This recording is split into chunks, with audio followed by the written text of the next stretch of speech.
welcome back to the Sustainable Farm Podcast. My name is Jaylee, and again, I am here with Farmer Jerry. And today we are going to be talking about raw milk again. We've already discussed raw milk, and it's going to be something that we talk about a lot because we are on a dairy farm. So in this video, we are going to talk about if raw milk is healthy. We're going to be talking about the difference between pasteurized milk and raw milk. Is it worth paying more for raw milk? These are the things that we're going to be discussing in this episode. So Farmer Jerry, let's get started talking about raw milk. What is raw milk? Raw milk is just fresh milk. So when I go to the barn and milk the cows, and it comes from the cow through the milking machine and into the bulk tank, it's considered raw milk. Now, raw milk is a general term for all milk that hasn't been pasteurized. Okay. So we could, when you produce milk that's going to be pasteurized, you should always do the best that you can do when you're working in the products that you're making. Yeah. But sometimes if you know it's going to be cooked, You get a little lax. well, if the question is, should it go in the tank or shouldn't it go in the tank? You know, you feel like you have a little protection from the pasteurization, which Sure. I understand. So when you're producing fresh milk, as we are, for direct consumption, that is no longer there. Right, you've got to be very intentional. Right. So if there's any question whether or not that milk is high enough quality to be sold directly to the consumer, anybody that's selling raw milk, fresh milk, unprocessed milk, is going to give it to the pigs, give it to the chickens, even drink it myself. If there's any question, I'm not going to give it to a consumer. Sure. So it's fresh. It's not pasteurized. And we really haven't talked at all about homogenized. Most all milk is pasteurized and homogenized if you're buying it in the store. Do you know what that is, homogenizing milk? Why do they do that? So I do know that, like with goat milk, for example, it's naturally homogenized, but with cow milk, it's not. So the butter fat separates, and you've got that cream line, which I purchase your all's milk, and you've got a hefty, hefty cream line. Okay. Sometimes I scoop it off and use it to make butter. But in the store, when you're purchasing milk, it is homogenized, so there isn't that cream line. The butter fat is mixed in more or less to the milk. Okay. And so tell us why. Why do they do that? Well, if we go back in time, not all cows produce the same amount of cream in their milk. That's true. Different breeds produce So if different I have amounts. Jersey cows and my cream line is this big, Yeah. and the neighbor is milking Holstein cows and his cream line is half as much, the consumer, which is you, is going to compare those two. Yeah. And probably if you want the cream, you're going to choose the Jersey milk over the Holstein milk. Which many of us who drink raw milk want a really pretty cream line. Okay. So it really has no purpose for health benefits or food safety. Food safety, I guess we'd say. Unfortunately, it takes some decision-making power away from the consumer Okay. because you can't see the cream line. Right. You don't know what percentage the butter fat is in that milk. So originally, that was the purpose, to standardize the commodity of milk. So the products all looked the same. So everybody's milk looks the same. And now you're going to shop based on price. Yes. Wow. You know, if you think about it, there's a lot of deception around food and products in the store right now. And this is one of the originals. Well, it's taking away decision-making opportunities from the consumer, from the housewife, because she can't see a difference in the cream line. Right. Removing some of that information. Yeah. So what is homogenization? How do they do that? The butter fat, you mentioned goat milk. Their butter fat molecules are not floating to the top as readily as cow's milk. Right. So in order for them to get it to stay commingled and not float to the top, so there is no cream line, they put it under pressure, about 4,000 pounds pressure, and they force it through a very small screen. It's almost like an automobile accident. Okay, wow. Where that butter fat molecule is being forced at a high rate of pressure through a smaller opening, Okay. and this destroys the cell wall of the butterfat molecule. Wow. Now we have something that wasn't created to be that way. Yeah. It has an incomplete cell wall floating about in the milk, and so you don't have any cream floating to the top, and it stays commingled within the milk itself. But what happens when you put that in your body? Because the cell walls are broken, you said. Right, and they're smaller particles. Okay. It can go where it's not wanted to go. Wow. In your digestive system. Okay, so does that contribute to like leaky gut? I am not a medical doctor. I am a farmer. Here's my premise. If something was created by God in a natural way, and we violate that, Right. Turn it into something other. it's at our own risk. Right. Okay. In the way that it reacts with our body and in our body. Now, if there's no problem, then there's no problem. But one of the things that we find in our healthcare system is that, well, my wife talked to a doctor recently, someone we don't know, just on the phone, and her response was, everybody knows that dairy is bad for you. There are still people saying that. It Now, just astounds me. I have a book. Was this person a medical professional? She was a doctor on the phone, and we didn't have a relationship, so my wife very wisely didn't get into it. Sure. But this is a typical response in the medical community, Yeah. and there is a reason for it. Because of the pasteurized milk and the homogenized milk that we're consuming having a different reaction in the body. It's been altered. Now, I want to talk a little bit about milk. Okay. Tell us about it. Milk sounds like a very simple thing. Yeah. It's white. It's very, you fill it in a glass. Yep. You could be putting water in there or coffee or whatever, but it's just milk. Yeah. A liquid, a beverage. Well, what do we know about milk? It's actually, they relate it to our blood. Milk. Yes. Okay. Yes. Tell me Okay. more. Milk is very complex. It's made up of fats. It is the source of essential fatty acids. Milk is a complete, living, functional food. Raw milk. Raw milk. Yeah. So if you have a baby and you're nursing that baby, they get big pudgy cheeks. I have 7 sons, and we have a lady in church that would just love to pinch the cheeks. And, a breastfed baby is very healthy, and they thrive. Yeah. They really fill out. Because that was nature's plan. And when you follow nature's plan, you get the benefits of that. So it's complex. Now, we talked a little bit before about pasteurization. We talked about diseases in the late 1800s. We talked about lack of sanitation in the cities. Yep. So there's a purpose behind this, but those days are no more. We have septic systems. Sure. We have wells. We have clean water supplies. A lot more civilized. We have dealt with the animal diseases. Yep. We've eradicated them. We are finding new human illnesses. Yeah. Okay? So things have changed from pre-pasteurization days. Yeah. And the challenge that we face is what's causing the health problems today? Now, we're talking about milk, and we're talking about pasteurization and homogenization. Yeah. Yeah. So some of the things that make up milk are the fats and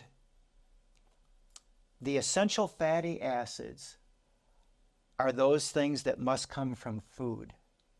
In other words, our body can't make those. That's why they call them essential. Okay. Yeah. We have to get them in our diet. They have to be in our diet. I see. Okay?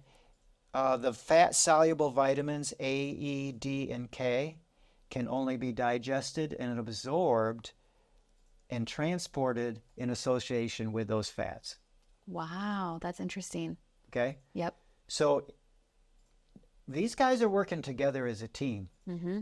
Now, I've played on teams before, and if you have a star and he has the ball, Mm-hmm. it's easy to defend against that person. But if you play as a team, you got your hands full. Sure, sure. So our approach to food needs to be a little bit more understanding than just taking a vitamin Yeah. Yep. and hoping that it gets digested and meets the needs. Right. We need to have a balanced diet. We need to have foods that are as close to whole and the way they were created. Because when we alter them, let's take the fats. We've only talked about fats. Mm-hmm. Skim milk is a popular item. Yeah. Anybody? Well, and why? Why? Because people have a weight problem. Right. And we're told that that's the solution. Cut out the fat. Unfortunately, if you cut out the fat and your vitamins are not absorbed because they're carried through that fat. Yeah. We need those fats for our brain. There's a lot of functions that they're involved in. Yeah. And I'm not a doctor to go into that, but I've read a lot of books by doctors. Sure. So if you alter your diet with the hopes of losing weight, but you're not getting the vitamins and the nutrients that you need, you're still hungry. Yeah, well, and other things in the body are going to be affected by that, even just outside of the GI system. Okay. It's going to affect a lot of things. Okay, so we have fats in the milk that we really need. Yep. We have carbohydrates, sugars, starches, lactose is the major sugar in milk. Now, have you ever heard anybody talk about lactose intolerance? Too much, yes. Okay, what is... Somebody drinks milk or eats cheese or has ice cream and they end up with a lot of stomach pain or they have to go to the bathroom. It just doesn't sit well with them. Okay, it doesn't work. Right. Like putting water in your gas tank. It is not processed properly. Okay. So in order for us to digest our foods, we need something called enzymes. Enzymes are a catalyst that begin the digestion process. Yeah. So different nationalities have an intolerance to lactose. Interesting. We had a student here that lived with us for a while, and she was lactose intolerant. So we suggested raw milk, raw cow's milk. Yeah. And that did not work for her. Oh, wow. And it doesn't for everybody. No, but the raw goat milk was wonderful for her. I love that. It's easier to digest. So I'm not saying that raw cow's milk is the solution to everybody's problem. For her, it was raw goat's milk. But it definitely made a difference for her if it was not processed. Wow. Okay? Very interesting.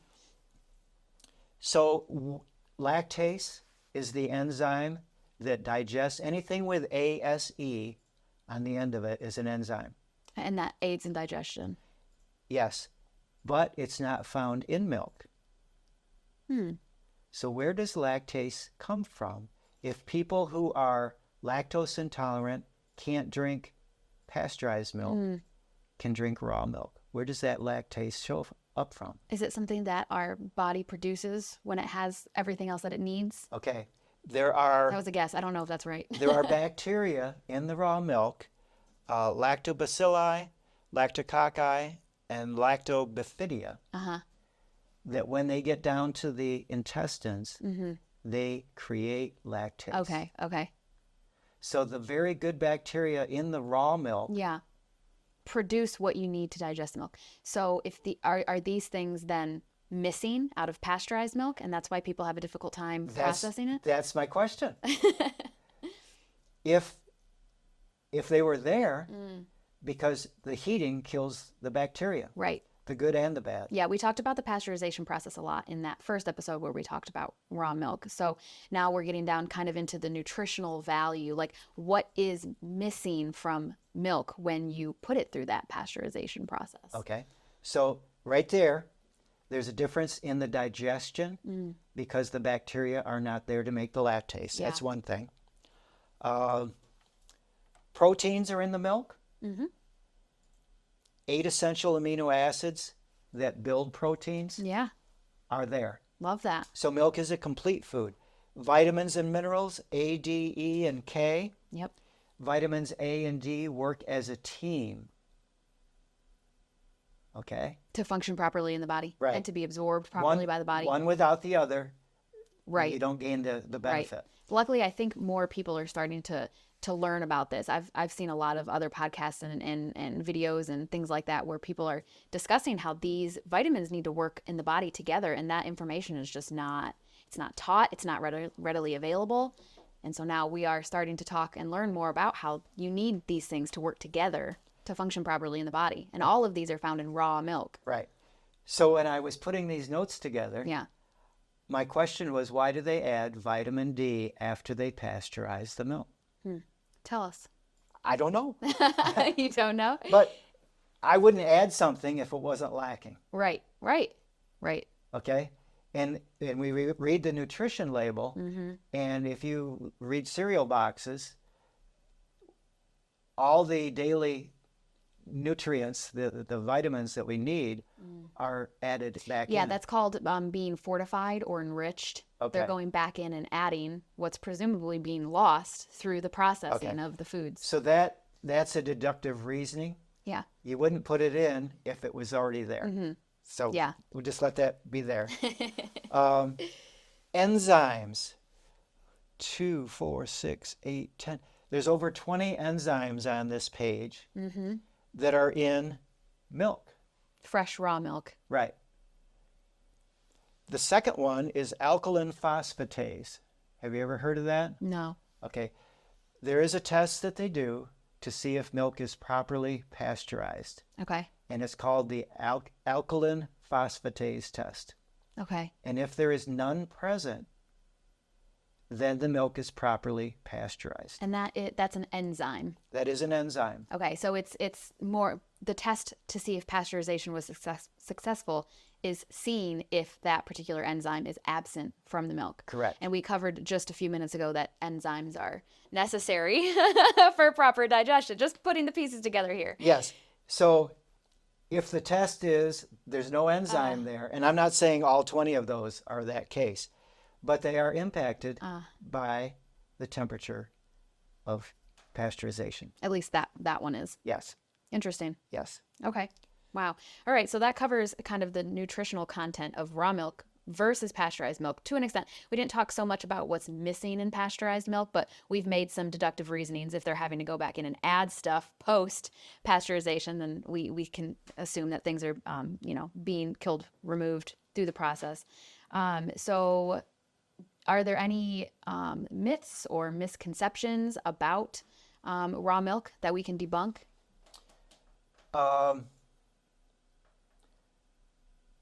Some people think that raw milk is an elixir or a cure-all. Mm-hmm. Now, there is a raw milk diet that was used by the Mayo Clinic, but I'm not saying that it's going to solve every problem that's on the face of the earth. Yeah.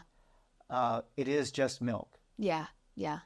When I say just milk, I always say I'm just a farmer. And some people correct me. Yeah. Because I used to have a problem with art students because I didn't understand art. Sometimes I would turn my head trying to figure out what it was. It was really it was too abstract for me to understand. Yeah. Sure. But then I realized I am also an artist. Wow. If you see my farm from the top of the hill, the fences, the rotational grazing. Yeah, the symmetry and beautiful. The art is managing that property to make it produce something beautiful. That's so nice. Yeah. So now I see myself as an artist, so I don't have problems with artists anymore. Actually, we have all the artists come to our farm. I'm sure there are many beautiful paintings that potentially have been or could be painted of this farm. It's gorgeous. So I'm getting off track here. Raw milk is it's just raw milk, but it is so much more than just raw milk. But the point you were making is that it's not some magical elixir. It's not a fix-all. I have also read in books and papers that raw milk was and maybe still is used therapeutically in some cases, but it's not a cure-all. I have a customer, an elderly man who has fibromyalgia. Okay. And he came to me and he said his raw milk cured him of fibromyalgia. Wow. And he was part of a support group. Mm-hmm. And he went to the support group and he told them all, go get his milk and your pain will be gone. Wow. And you know what? Nobody came. And he asked me, and then he told me he was going to go to his doctor and tell his doctor about it. Mm-hmm. And I said, be ready for rejection. Welcome to the good fight, my friend. And he came back and he said, you were right. Now, why do I mention that story here? Because he had a health claim and there was a controversy. Mm-hmm. Not everybody believed him. Yeah. And not anybody really was willing to give it a try. Yeah, which why not? Just give it a shot. Well, it gets more interesting. He became a very good friend. He and his wife came faithfully. And one day he showed up and he said, I'm going to stop drinking raw milk and see if my pain comes back. He wanted to test it. And I said, why? It was good old curiosity. Well, I just don't want to mess with things. Sure. If it ain't fixed, or if it ain't broke, don't fix it. Yeah. Anyway, he stopped and his pain came back. And it was a mystery to me. Did he start back up again? He did. Okay. But it was just an interesting situation. He wanted to test it. Yeah. That's interesting. Well, do you have any other stories like that you can share? Well, I have a lot of them. Probably more than we can cover in this podcast. Well, I have a story of a recent customer. This guy was from 10 years ago. Okay. And has an autistic child. Mm-hmm. And she's trying to help that child. Mm-hmm. And she talked with Christina, not me personally, but there has been tremendous change and progress. And wow, I love that. Like behaviorally? Yes. Or, okay. Yes. I can't remember the details, but she was at the gala. Oh, really? Yeah. Yeah. Oh, that's wonderful. And well, I'm not surprised by this because there have been a lot of studies done on like food dyes affecting behavior, and it's definitely been proven that your digestion, your GI health affect your faculties, your mental health, so many other things. Barbara Stitt wrote a book, Food and Behavior, and she worked with the judges for legal cases. Wow. And she would do check their blood sugar levels and put them on a healthy diet. And a husband that was trying to kill his wife fell in love again, and the problem was gone. Wow, the power of a good diet. Well, she took over. She and her husband, Paul Stitt, he worked for Quaker Oats, and he got fired because he wasn't doing what they wanted to do. And they took over a cafeteria in a public high school and fed good food to the students.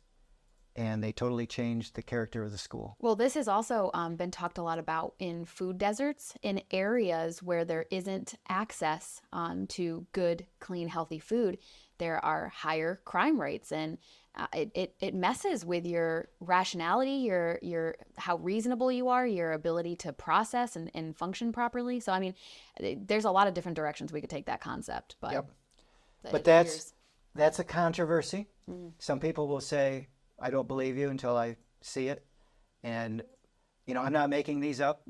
When you have a customer that has serious challenges, especially with children, and they see results, I'm very glad for them. Yeah, of course. Absolutely. Yep. All right. Well, so earlier in this podcast, we talked about how people are told not to consume dairy. There are doctors that are recommending not consuming it at all because it causes inflammation or whatever. Can you kind of expand on that a little bit more? Do you have any studies that investigate that kind of thing? You mean like research? Yeah. Well, I have a page and a half of research. I was going to say, we've got a lot here. Is there anything that we can use to expand on that? I like to go back. Let's go back to our first podcast. Okay. When they were talking about the milk problem and pasteurizing it being one solution. Yes. The other solution was to clean up the people and the cows and the environment where the milk was harvested. Yeah. So that there weren't contamination with bad bacteria. I think that was led by the doctor who was Dr. wanting to. Coit. Yeah. Okay. Yeah. Dr. Henry Coit. So for many years, we had certified raw milk. And this was specifically shipped to the hospitals for the babies that needed it. Yeah. So we have two approaches.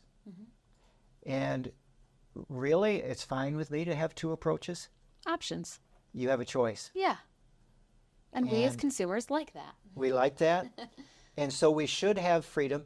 But in order to make an educated choice, you need to have some information. Yes. So I would agree with that. I have a series of studies, and I'm going to let you, I would say there might be 2, 4, 6, 8, 10, maybe 25 studies there. But I wanted to start with the older ones. But you can pick out and just read what these studies, maybe the year and what the research showed. The oldest one comes from 1917, and it just says Hess. Is that the name of the person who led that? It's a study on infantile scurvy examined to influence of heating milk and its freshness. The author concludes one of the several factors in the pathogenesis of infantile scurvy is faulty diet. Pasteurized milk was found to be a contributing cause if it was not fresh, if given 24 to 48 hours after pasteurization.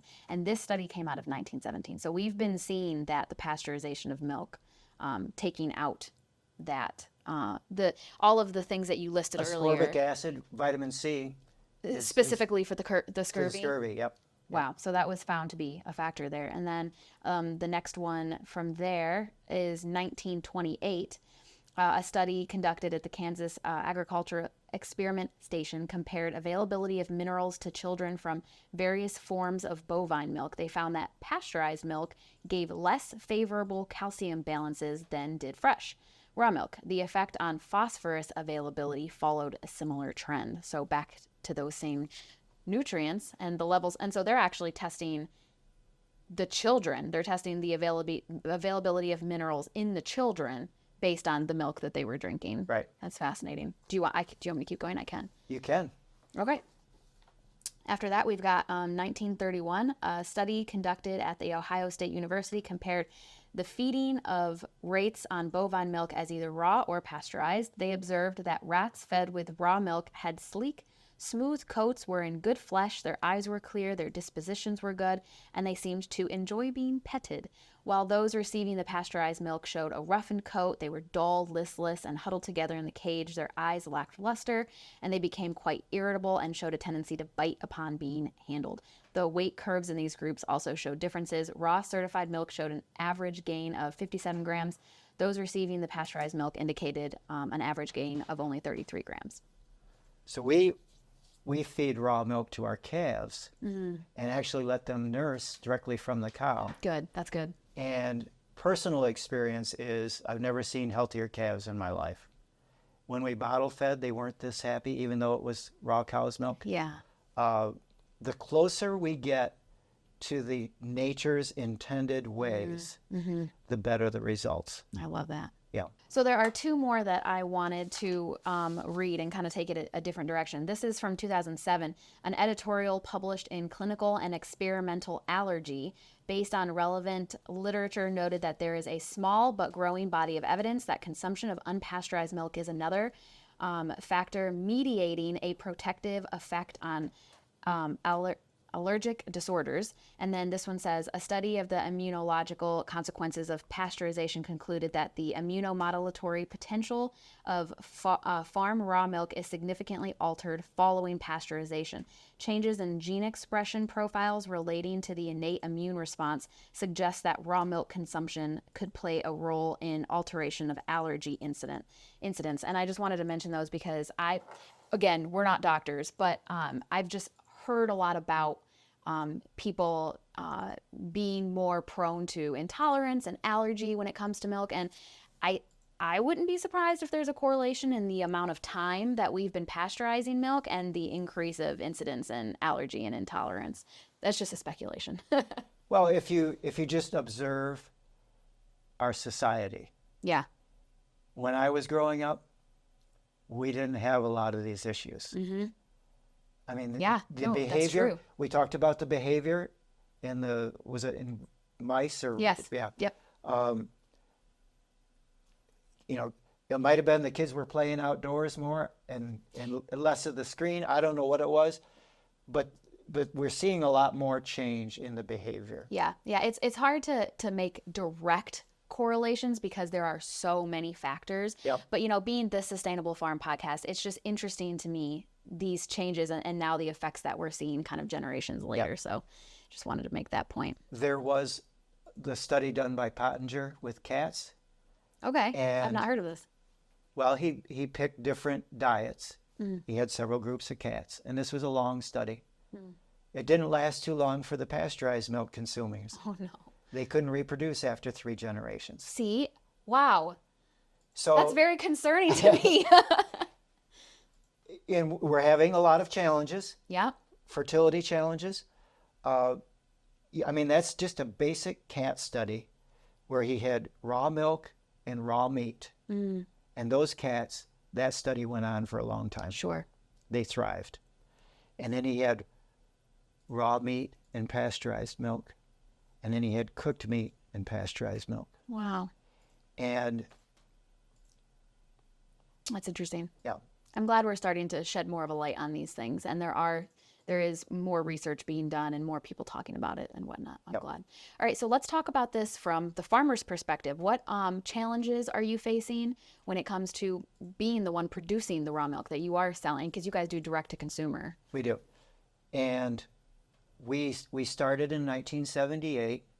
So I've been milking cows 45 years. Wow. We sold raw milk.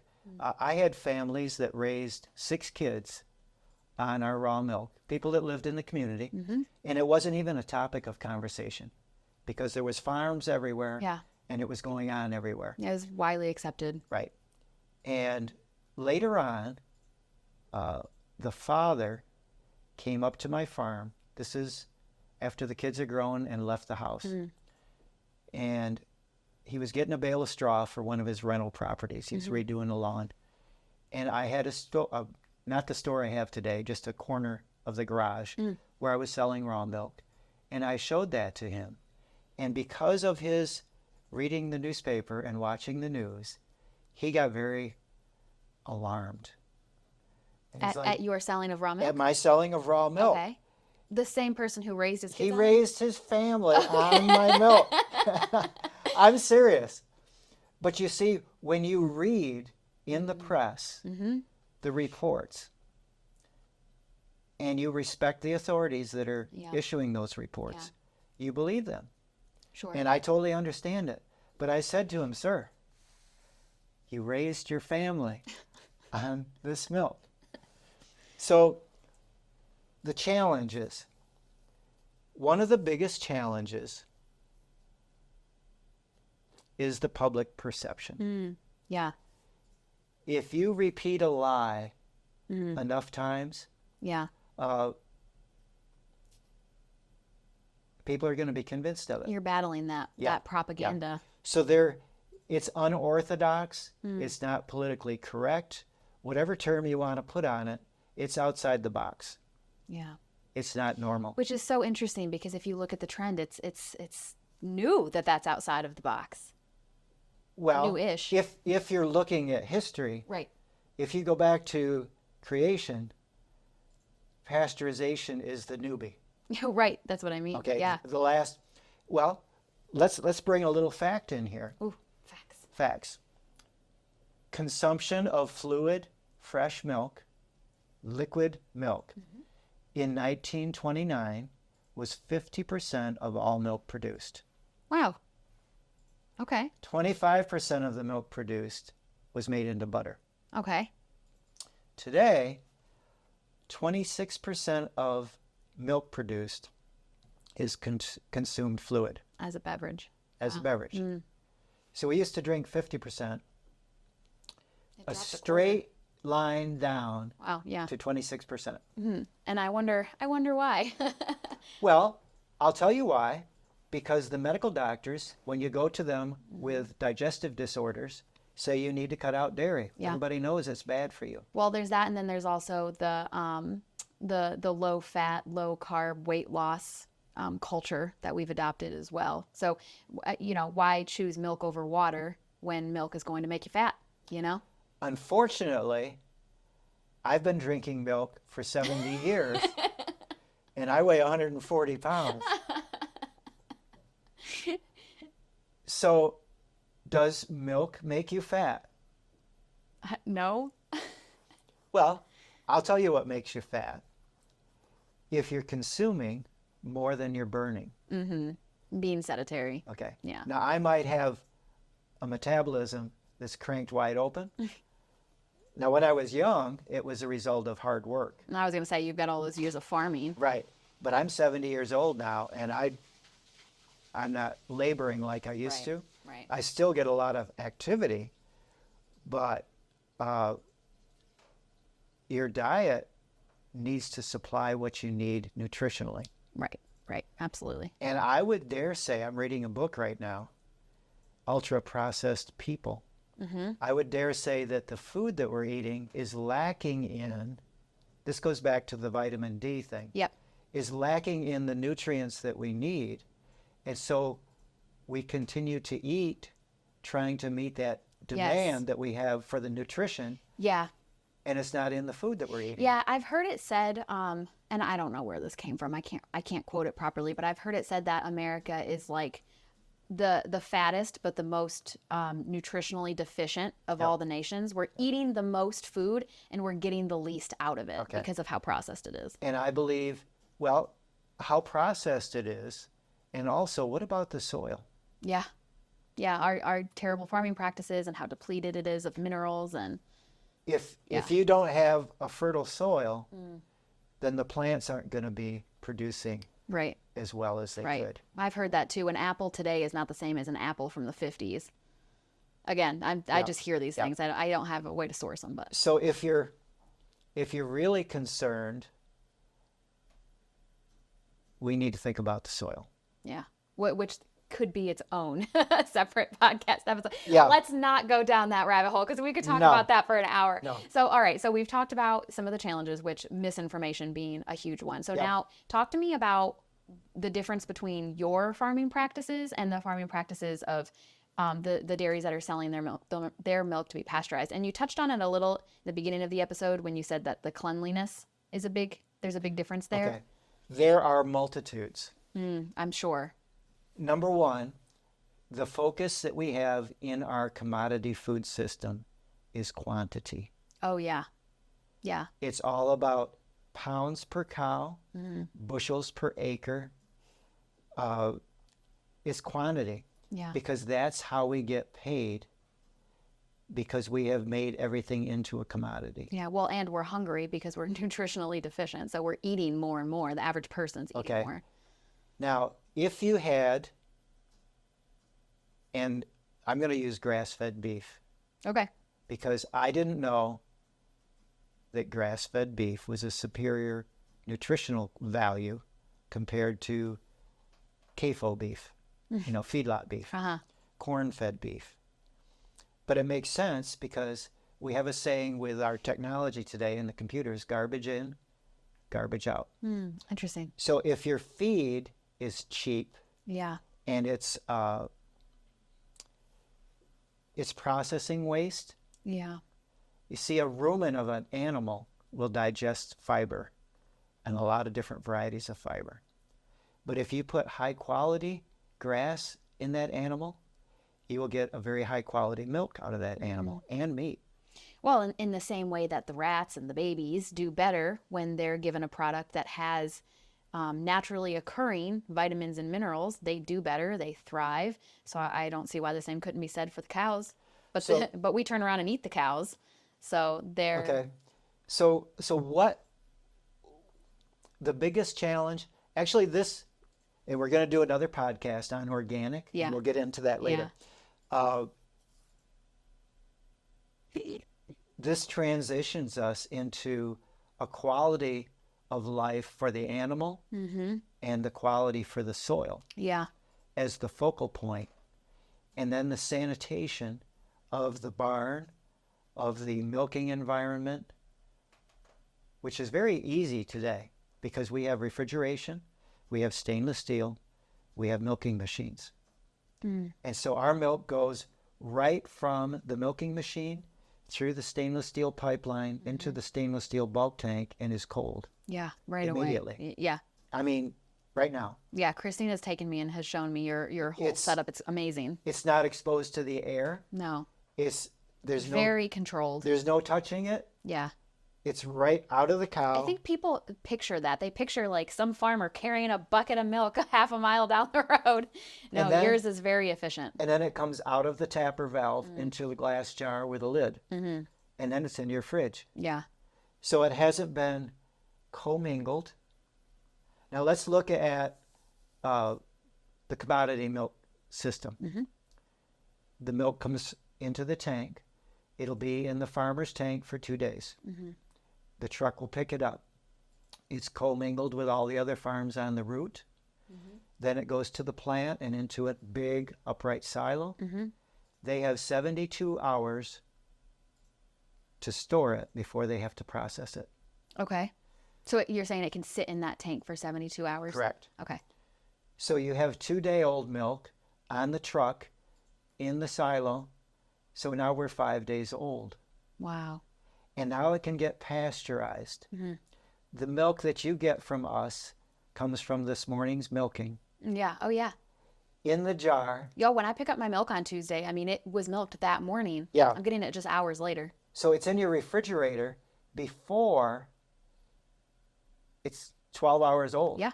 Yeah. By the end of the day. It's fresh. Yeah. I mean, it's so fresh that when I get it home after I've picked it up from our CSA location, the cream hasn't separated yet. Okay. So now you have, so the goal of the commodity system is to pasteurize to increase the shelf life. Because of the transportation, which I wanted to ask, you had said that it sits in the bulk tank. Does it go somewhere? Does it go to a separate facility to be pasteurized oftentimes? Yes. So it's ping-balling all around to different. When I was shipping milk to a co-op, it went on the truck, it got transferred to a tractor trailer, and they took it to Winston, Virginia to be pasteurized. Wow. From Alfred, New York. Wow. Jeez. And then from there it gets distributed out. Interesting. All right. Well, let's talk about this from the consumer's perspective. And I actually, as the consumer, would like to throw my hat in the ring here and make a point. So I've started consuming the raw milk, but I've done so much more than that. I've also, I garden and I buy a lot of things locally, my meat and my maple syrup, all sorts of different things. I've started cooking all my meals from scratch. And just the way my food culture has changed so much that I actually buy a whole lot less food. I keep the staples like potatoes, carrots, seasonal vegetables, seasonal fruits, milk, chicken, ground beef, sausage, butter, eggs, the staples. And that's pretty much all I buy. And I cook that way. And in the morning, I have a piece of freshly milled sourdough toast with Ural's butter, 2 eggs from my backyard chickens, and sometimes I'll put like rosemary or something on it, like seasonally. And I don't have to eat again. I'm here now. I'm not hungry. I'm gonna eat again in a couple hours when we're done doing this. I consume a lot less food because the food that I'm eating. Oh, and I have a glass of milk when I have that breakfast. Yep.